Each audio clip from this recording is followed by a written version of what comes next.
সম্মানিত সংসদ সদস্যবৃন্দ, স্পিকার পদে নির্বাচনের জন্য মাত্র একটি মনোনয়ন পাওয়া গেছে।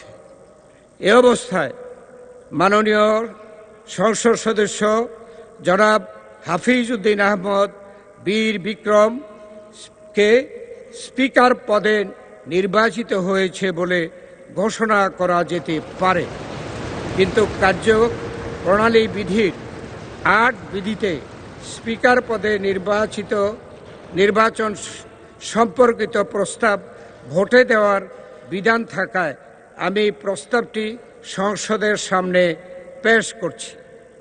সংসদের সামনে প্রশ্ন হচ্ছে, নির্বাচনী এলাকা ১১৭ ভোলা ৩ থেকে নির্বাচিত মাননীয় সংসদ সদস্য জনাব হাফিজ উদ্দিন আহমদ বীর বিক্রমকে বাংলাদেশ জাতীয় সংসদের স্পিকার পদে নির্বাচিত করা হোক।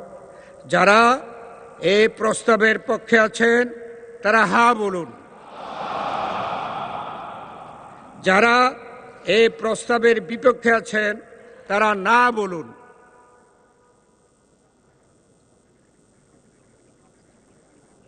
আমার মনে হয় হা জয়যুক্ত হয়েছে, হায় জয়যুক্ত হয়েছে, হায় জয়যুক্ত হয়েছে।